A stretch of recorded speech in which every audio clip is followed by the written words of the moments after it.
ஜோவான் எழுதிய நற்செய்தியிலிருந்து வாசகம். அக்காலத்தில் இயேசு சமாரியாவில் உள்ள சிக்கார் என்னும் ஊருக்கு வந்து சேர்ந்தார். யாக்கோபு தன் மகன் ஜோசப்பு கொடுத்த நிலத்துக்கு அருகே அந்த ஊர் இருந்தது. அவ்வூரில் யாக்கோபின் கிணறும் இருந்தது. பயணத்தால் களைப்புற்றிருந்த இயேசு கிணற்றுக்கு ஓரமாக அமர்ந்தார். அப்பொழுது ஏறக்குறைய நண்பகல். அவருடைய சீடர் உணவு வாங்குவதற்காக நகருக்குள் சென்றிருந்தனர். சமாரிய பெண்ணொருவர் தண்ணீர் மெல்ல வந்தார். இயேசு அவரிடம், குடிக்க எனக்கு தண்ணீர் கொடும் என்று கேட்டார். அச்சமாரிய பெண் அவரிடம், நீர் ஜூதர், நானோ சமாரிய பெண், நீர் என்னிடம் குடிக்க தண்ணீர் கேட்பது எப்படி என்று கேட்டார். ஏனெனில் யூதர்கள் சமாரியரோடு பழகுவதில்லை. இயேசு அவரை பார்த்து, கடவுளுடைய கொடை எது என்பதையும் குடிக்க தண்ணீர் கொடும் என்று கேட்பவர் யார் என்பதையும் நீர் அறிந்திருந்தால் நீரே அவரிடம் கேட்டிருப்பீர், அவரும் உமக்கு வாழ்வு தரும் தண்ணீரை கொடுத்திருப்பார் என்றார். அவர் இயேசுவிடம், ஐயா, தண்ணீர் மொள்ள உம்மிடம் ஒன்றுமில்லை, கிணறும் ஆழமானது. அப்படி இருக்க வாழ்வு தரும் தண்ணீர் உமக்கு எங்கிருந்து கிடைக்கும்? எம் தந்தை யாக்கோபை விட நீர் பெரியவரோ, அவரே எங்களுக்கு இந்த கிணத்தை வெட்டி தந்தார். அவரும் அவருடைய மக்களும் கால்நடைகளும் இதிலிருந்தான் தண்ணீர் குடிப்பது வழக்கம் என்றார். இயேசு அவரை பார்த்து, இந்த தண்ணீரை குடிக்கும் ஒவ்வொருவருக்கும் மீண்டும் தாகம் எடுக்கும். நான் கொடுக்கும் தண்ணீரை குடிக்கும் அவருக்கும் என்றுமே தாகம் எடுக்காது. நான் கொடுக்கும் தண்ணீர் அதை குடிப்பவருக்குள் பொங்கி எழும் ஊற்றாக மாறி நிலை வாழ்வளிக்கும் என்றார். அப்பெண் அவரை நோக்கி, ஐயா, அந்த தண்ணீரை எனக்கு கொடும், அப்பொழுது எனக்கு தாகம் எடுக்காது, தண்ணீர் மூலம் நான் இங்கு வர தேவையும் இருக்காது. நீரோர் இறைவாக்கர் என கண்டுகொண்டேன். எங்கள் முன்னோர் இம்மலையில் வழிபட்டு வந்தனர், ஆனால் நீங்கள் ஜெருசலேமில் வழிபட வேண்டும் என்கிறீர்களே என்றார். இயேசு அவரிடம், அம்மா, என்னை நம்பும், காலம் வருகிறது, அப்பொழுது நீங்கள் தந்தையை இந்த மலையிலோ எருசலேமிலோ வழிபட மாட்டீர்கள். யாரை வழிபடுகிறீர்கள் என்று தெரியாமலே நீங்கள் வழிபடுகிறீர்கள், ஆனால் நாங்கள் தெரிந்து வழிபடுகிறோம். யூதரிடமிருந்தே மீட்பு வருகிறது, காலம் வருகிறது, என் வந்தை விட்டது. அப்பொழுது உண்மையாய் வழிபடுவோர் தந்தையை அவரது உண்மை இயல்புக்கேற்ப உள்ளத்தில் வழிபடுவார். தம்மை வழிபடுவோர் இத்தகையோர் இருக்கவே தந்தை விரும்புகிறார். கடவுள் உருவமற்றவர், அவரை வழிபடுவோர் அவரது உண்மை இயல்புக்கேற்ப உள்ளத்தில் தான் வழிபட வேண்டும் என்றார். அப்பன் அவரிடம், கிறிஸ்து எனப்படும் மெசியா வருவார் என எங்களுக்கு தெரியும், அவர் வரும்பொழுது அனைத்தையும் எங்களுக்கு அறிவிப்பார் என்றார். இயேசு அவரிடம், உம்மோடு பேசும் நானே அவர் என்றார். அவருள்ள சமாரியர் பலர் இயேசுவுடன் நம்பிக்கை கொண்டனர். சமாரிய அவரிடம் வந்த பொழுது அவரை தங்களோடு தங்குமாறு கேட்டுக்கொண்டனர். அவரும் அங்கு 2 நாள் தங்கினார். அவரது வார்த்தையை முன்னிட்டு இன்னும் பலர் அவரிடம் நம்பினர். அவர்கள் அப்பெண்ணிடம், இப்பொழுது உன் பேச்சை கேட்டு நாங்கள் நம்பவில்லை, நாங்களே அவர் பேச்சை கேட்டோம், அவர் உண்மையில் உலகின் மீட்பர் என அறிந்து கொண்டோம் என்றார்கள். இது கிறிஸ்து வழங்கும் நற்செய்தி. கிறிஸ்துவே உமக்கு புகழ். நிலை வாழ்வு அளிக்க பொங்கியலும் ஊற்று கிறிஸ்துவே. ஆண்டவன் இயேசுவில் அன்பார்ந்தவர்களே, ஒரு மனிதன் ஒரு முறை ஒரு பாலைவனத்திலே ஒரு நீண்ட பயணத்தை மேற்கொள்கிறான். இந்த பயணத்துக்காக அவன் எல்லா ஆயத்தங்களையும் செய்து போகிறான், தண்ணீரும் எடுத்துக்கொண்டு போகிறான். ஆனால் அந்த பயணம் சற்று நீண்டதாக அமைய அவனிடம் இருக்கின்ற தண்ணீர் முடிவடைந்து விடுகிறது. அப்பொழுது தாகத்தினாலே அவன் தண்ணீரை தேடி அலைகிறான். அப்பொழுது ஒரு கிணறு தெரிகிறது. அவனுக்குள்ள ஒரு பெரிய சந்தோஷம். அந்த கிணத்துக்கு போகிறான். அந்த கிணத்தடியில் ஒரு போத்தலிலே தண்ணீர் இருக்கிறது. ஆனால் அந்த போத்தலுக்கு அருகில் எழுதப்பட்டிருக்கிறது, இங்கிருக்கின்ற இந்த போத்தல் தண்ணீரை குடிக்காமல் இந்த தண்ணீரை எடுத்து அந்த பம்முக்குள்ளே ஊற்றி அந்த கையாலே அந்த பம்மை அடிக்கிற பொழுது நிறைய தண்ணீர் வரும். அந்த தண்ணீரை விரும்பிய அளவு குடித்த பிற்பாடு இந்த இடத்தை விட்டு போகிற பொழுது இந்த தண்ணீரை நிரப்பி விட்டு போகட்டும் என்று எழுதப்பட்டிருக்கிறது. அப்போ இவனுக்குள்ளே ஒரு பெரிய ஒரு போராட்டம். இந்த கொஞ்சம் தண்ணீரை குடித்து விட்டு அப்படியே போவதா, அல்லது மூலம் இந்த தண்ணீரை இழந்து அந்த ஊற்றெடுக்க போகிற தண்ணீருக்காக இந்த தண்ணீரை இழப்பதா என்ற போராட்டம்.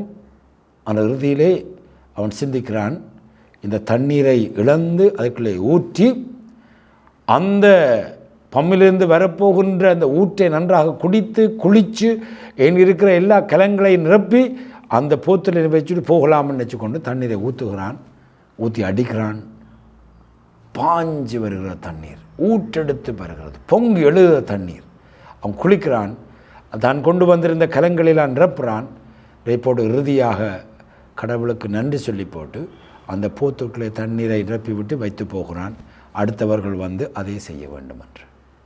ஆண்டவன் இயேசுவில் அன்பார்ந்தவர்களே, அந்த சிறிய தண்ணீரை அவன் குடித்திருந்தால் கொஞ்ச நேரத்தில் திரும்பவும் தாகம் எடுக்கும், திரும்பவும் அவன் தண்ணீருக்காக அலைய வேண்டும். ஆனால் அதை இழந்த பொழுது ஒரு பெரும் ஊற்றை கண்டு கொண்டான்.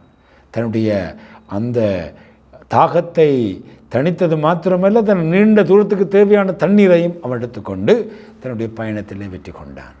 அன்பார்ந்தவர்களே, இதைத்தான் இன்றைய ஞாயிறு நமக்கு வெளிப்படுத்துகிறார். மலைக்கு சென்றோம், அங்கே சோதனைகளை சந்தித்தோம். அங்கு பிற்பாடு தார்மலை மலைக்கு போனோம், அங்கே இயேசுடைய உண்மையான தெய்வீகத்தை அனுபவித்தோம். மூன்றாவது ஞாயிற்றுக்கிழமையில் இயேசுவை சற்று வித்தியாசமாக சந்திக்கிறோம். அதாவது நிலை வாழ்வை தருகின்ற, ஊற்றை தருகின்ற ஒரு மெசியாவாக நாங்கள் சந்திக்கிறோம்.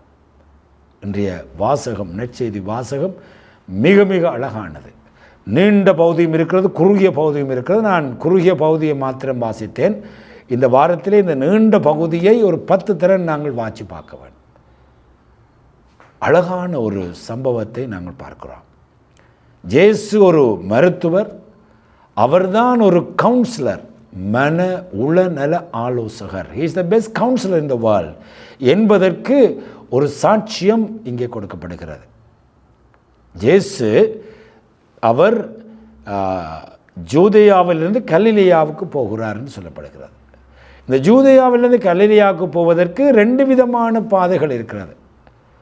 ஒரு பாதை மிக நீண்ட பாதை, அது ஜூதேயாவை தவிர்த்து, இந்த சமாரியாவை தவிர்த்து போகின்ற ஒரு பாதை. குறுகிய பாதை இருக்கிறது, அது சமாரியாவுக்குள்ளாலே போனால் மிக இலகுவாக குறுகிய பாதைகளை போகலாம். ஆனால் இயேசு இன்றைக்கு அந்த நீண்ட பாதை எடுக்கவில்லை. இந்த குறுகிய பாதை, சமாரியாவுக்குள்ளாலே போகிற பாதை எடுக்கிறார். வழமையாக ஜூதர்கள் சமாரியாவுக்குள்ளாலே போகவே மாட்டார்கள். ஏனால் இவர் கலப்பின மக்கள், குறைந்தவர்கள், இவர்களோடு நாங்கள் பழக மாட்டோம் என்று அவர்களை புறம்பே வைத்திருந்தவர்கள். ஆனால் இயேசு இன்றைக்கு அந்த குறுகிய பாதை எடுக்கிறார். ஏனென்றால் அவருக்கு இன்றைக்கு இருக்கிற நிகழ்ச்சி முக்கியமான நிகழ்ச்சி இந்த பெண்ணை சந்திக்க வேண்டும். இந்த பெண்ணுக்கு அந்த ஊற்றெடுக்கின்ற வாழ்வை கொடுக்க வேண்டும், நிலை வாழ்வை கொடுக்க வேண்டும் என்று அந்த பெண்ணுக்காக அந்த பாதைக்குள்ளாலே அவர் போகிறார். சொல்லுவார்கள், God is a hound of heaven. ஒரு வேட்டு நாய் போல இந்த ஆன்மாக்களை தேடித் திரிகின்ற ஒருவர் தான் இறைவன் என்பதற்கு இது உதாரணம். இந்த பெண்ணை சந்திப்பதற்காகத்தான் போவதாக ஒரு சில விவிலிய ஆராய்ச்சியாளர்கள் சொல்லுகிறார்கள். ஆகவே அவர் போகிற நேரம் கூட ஒரு நண்பகல், களைச்சு போய் அங்கே இருக்கிற. ஏன் அவர் நண்பகலை தெரிவித்து சென்றார் என்று சொன்னால், இந்த பெண் காலையிலும் வரமாட்டால், மாலையிலும் வரமாட்டாள். காலையில் வந்தால் நிறைய பேர் அங்கே இருப்பார்கள், மாலையிலே வந்தால் நிறைய பேர் வந்திருப்பார்கள். வந்த உடனே இவளை பற்றி பேசுவார்கள், வாழ்க்கையை பற்றி கேட்பார்கள், இவளை கேவலமாக பார்ப்பார்கள் என்பதெல்லாம் அவளுடைய வாழ்க்கையில் இருந்த ஒரு பெரிய ஒரு காயங்கள். ஆகவே அவள் தெரிவு செய்கிற நேரம் நண்பகல் வருகின்றாள். அங்கே இயேசு தன்னுடைய அந்த ஆலோசனையை ஆரம்பிக்கிறார். எடுத்த உடனே சொல்லவில்லை, நீ ஒரு பாவி, நீ இப்படி இருக்கிறாய், இப்படி திரும்ப வேண்டும் என்று சொல்லி அந்த சொல்லாடல்களை அவர் பாவிக்கவில்லை. இந்த சமூகத்தொடர் ஆண்டிலே நாங்கள் எப்படி ஒரு பிழைவிடுகின்றவர்களோடு அல்லது அவர்களை நாங்கள் தொடுவதற்கு எப்படி பாவிக்க வேண்டும், எப்படி அணுக வேண்டும் என்று குடும்பத்தில் ஒரு பிழைவிடுகிற பொழுது எப்படி நாங்கள் அவர் அணுக வேண்டும் என்பதற்கு ஒரு மிக சிறந்த உதாரணம் இயேசுடைய அணுகுமுறை. அவருடைய வார்த்தைகள் ஆயுதங்களாக அல்ல, ஆயுதமற்ற வார்த்தைகளாக, அதை மீட்பளிக்கின்ற ஆயுதங்களாக அவர் பயன்படுத்துகின்றார். அவரை ஒரு குற்றவாளியாக சொல்லுகின்ற வார்த்தைகள் எதையுமே இயேசு பயன்படுத்தவில்லை. இந்த சமூக தொடர்பு ஆண்டில் இந்த இயேசுடைய அணுகுமுறையில் நாங்களும் எங்களுடைய அணுகுமுறையாக மாற்ற வேண்டும். அவர் சாதாரணமான ஒரு சம்பாவனை ஆசிக்கிறார். குடிக்க எனக்கு தண்ணீர் கொடும், குடிக்க எனக்கு தண்ணீர் கொடும். Simple question. அப்பொழுது அவள் உடனே சொல்லுகிறாள், தனக்குரிய இந்த வேதனையை வெளிப்படுத்துகின்றார். முதலாவதாக ஜூதர்கள் இந்த சமூகத்திலே பெண்களை இரண்டாம் தரமாக வைத்திருந்தார்கள். இரண்டாவதாக ஜூதர்கள் சமாரியர்களோடு பேசுவதில்லை. மூன்றாவதாக அவள் தனக்குள்ளே இருந்த குற்றப்பழி உணர்வு, எல்லாரும் என்னை பாவி என்று சொல்லுகிறார்கள் உணர்வு. ஆகவே அவள் உடனே எல்லாத்தையும் வெளிக்கொட்டியவள். அவர் சொல்லுகிறார், நீர் ஜூதர், நானோ சமாரிய பெண், நீர் என்னிடம் தண்ணீர் கேட்பது எப்படி? நீர் கேட்க முடியாது, என்னோட பேசவே முடியாது, நீர் என்னோட பேசுறது கூட நான் தகுதி இல்லை. அப்படி அவர் தொடங்குகிற பொழுது ஜேசு சொல்லுகிறார், குடிக்க தண்ணீர் கொடும் என்பதை கேட்பவர் யார் என்பதை நீர் அறிந்திருந்தால் நீரே அவரிடம் கேட்டுப்பீர், அவர் வாழ்வு தரும் ஊற்றை தந்திருப்பார். இதுதான் மிக முக்கியமானது பாந்தவர்களே. அதாவது நான் யார் என்பதை உனக்கு வெளிப்படுத்த போகிறேன். நீ வெளிப்படுத்தி நான் யார் என்று கண்டு கொண்டால் நீ என்னிடம் தண்ணீர் கொடுப்பாய், அந்த உயிருள்ள தண்ணீரை நானும் கொடுப்பேன் என்று சொல்லுகிறார். அவ்வாறு இந்த அழகான வார்த்தைகள் போய் ஒரு கட்டத்திலே ஒரு அதிரடி வைத்தியம் செய்கிறார் இயேசு. நீ போய் உன்னுடைய கணவனை அழைத்து வா என்று சொல்லுகிறார். கொஞ்சம் நேரம் கதைச்ச பிற்பாடு தான் இந்த உண்மைக்குள்ளே போகிறார். பெரும் உண்மை, அவருடைய வாழ்வின் உண்மைக்குள்ளே போகிறார். அவர் சொல்கிறார், எனக்கு கணவன் இல்லை என்று சொல்லுகிற பொழுது ஜேசு சொல்லுகிற வார்த்தைகள் மிக முக்கியம். ஏற்கனவே உனக்கு 5 கணவர்கள் இருந்தார்கள், இப்பொழுது 6வது உன்னுடைய கணவன் அல்ல என்று சொல்லுகிற பொழுது அவளுக்குள்ளே ஒரு பெரிய ஒரு மனமாற்றம் ஏற்படுது.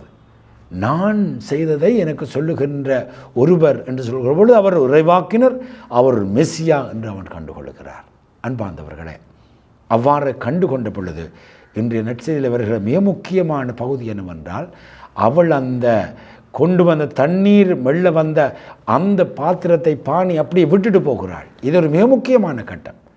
ஏன்னு சொன்னால் இதுவரை காலம் இந்த உலக தண்ணீரை அவள் கொடுக்க விரும்பினாள். அதாவது இந்த உலகத்திலே இருக்க இன்பங்களை, உலகத்திலே இருக்கிற உலகம் கொடுக்கக்கூடிய எத்தனையோ விதமான விடயங்களை அவள் குடித்தாள். அந்த தண்ணீரை குடிக்கிற பொழுது இன்னும் அதிகமான தாகங்களை எடுத்துக்கொண்டே இருந்ததை ஒழிய அவளுக்குள் இருந்த ஒரு ஆழமான ஆன்மீக தாகத்தை அதை குடிக்கவில்லை. ஆகவே சொல்லுவார்கள், எங்களுடைய வாழ்க்கையிலே ஒரு சில வேளைகளிலே நாங்கள் எங்களுடைய வாழ்வை இந்த பதவிகள், பட்டங்கள், எங்களுடைய இந்த உலக இன்பங்களையெல்லாம் நாங்கள் அனுபவித்து கொண்டு போகிற பொழுது அது இன்னும் அதிகமான தாகத்தை தான் எங்களுக்குள்ளே ஏற்படுத்தும். அந்த உலகத்தில் இருக்கின்ற இந்த இன்பங்கள் இவை ஒன்றும் எங்களுடைய வாழ்க்கையிலே எங்களை நிலை வாழ்வு கொண்டு வர முடியாது, மன அமைதியை கொடுக்க முடியாது. ஆகவே தான் உலகத்தினுடைய இன்பங்களுக்குள்ளே உழண்ட ஒருவர் சொல்லுகிறார், ஆண்டவரே, என்னுடைய இதயத்தை உமக்காக படைத்திருக்கிறீர், உம்மிலன்றி அந்த இதயம் நிறைவடைய முடியாது. புனித அகஸ்தினாருடைய அனுபவம், அந்த அனுபவம் இந்த பெண்ணுக்கு இன்று கிடைக்கிறது. ஆகவே தண்ணீர் மெல்ல வந்த அந்த பானை எல்லாத்தையும் விட்டு அவள் ஓடுகிறாள்.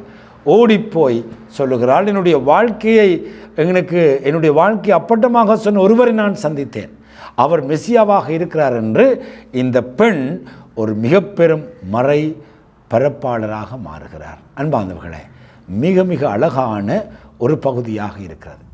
எவ்வாறு இயேசு ஒரு குணப்படுத்தல் வழிபாட்டை நடத்துகின்றார், இயேசு எவ்வாறு ஒரு நல ஆலோசகராக இருக்கிறார், இந்த பெண்ணை எவ்வாறு ஒரு பாவி என்ற நிலையிலிருந்து தன்னுடைய பேச்சுவார்த்தைகளூடாக அவருடைய பேசி பேசி பேசி பேசி தன்னை வெளிப்படுத்தி தான் ஒரு மெசியா என்பதை வெளிப்படுத்தி அந்த பெண்ணை ஒரு மிக பெரும் மறை பரப்பாளராக மாற்றுகிறார். இந்த வேளையிலே அந்த பெண் இப்பொழுது இந்த உலகத்தினுடைய தண்ணீரை குடிக்க வேண்டிய அவசியமில்லை, அந்த கிணத்திலிருந்து வருகின்ற தண்ணீரை குடிக்க வேண்டிய அவசியமில்லை. அவளுக்குள்ளே ஒரு நிலைவாழ்வு, நிறைவு, சந்தோஷம், சிரிப்போடு அந்த இடத்தை விட்டு அவள் போகிறாள். அன்பார்ந்தவர்களே, இன்றைக்கு நாங்களும் இந்த தவக்காலத்திலே இதைத்தான் செய்ய அழைக்கப்படுகிறோம். நாங்கள் இயேசுவை அங்கே பாலைவனத்திலே சந்தித்தோம், இயேசுவை நாங்கள் ஒரு மறுரூபமாக கண்டோம். இங்கே இயேசுவை ஒரு மெசியாவாக, ஒரு பாவப்பட்ட பெண்ணை மனமாற்றி அந்த தண்ணீருக்குள் கொண்டு சென்ற மிக பெரும் ஒரு இறைவனாக காணுகிறோம். ஆகவே அன்பார்ந்தவர்களே, இந்த தவக்காலத்திலே நாங்களும் இந்த இயேசுவை சந்திக்க வேண்டும். இயேசு எங்களை சந்திக்க வருகின்றார். சமாரிய பெண்ணை சந்தித்தது போல் எங்களையும் சந்திக்க வருகிறார். நாங்கள் அந்த சந்திக்க வருகிற பொழுது அவரை சந்தித்தால் நாங்களும் மனமாற்றம் பெறுவோம். அப்படி சந்திப்பது நாளாந்த திருப்பலிகள், நாளாந்த இறை வார்த்தைகள், இந்த மன்னிப்பு அருட்சாதனம், ஒப்புரவு அருட்சாதனம், இவ்வாறாக நாங்கள் ஒவ்வொரு நாளும் அந்த இயேசுவை தேடி சென்று அந்த இயேசு எங்களோட கதைக்கிற பொழுது நாங்களும் கதைத்து அவர் எங்களை உருமாற்றுகின்ற அந்த உணர்வுக்குள்ளே சென்றால் நாங்களும் இந்த சமாரிய பெண்ணை போல வாழ்வு தருகின்ற அந்த நீரை பெறுகின்ற மக்களாக மாறுவோம். அதற்கு இந்த நாளிலே வரம் வேண்டி செபிப்போம். ஆமேன்.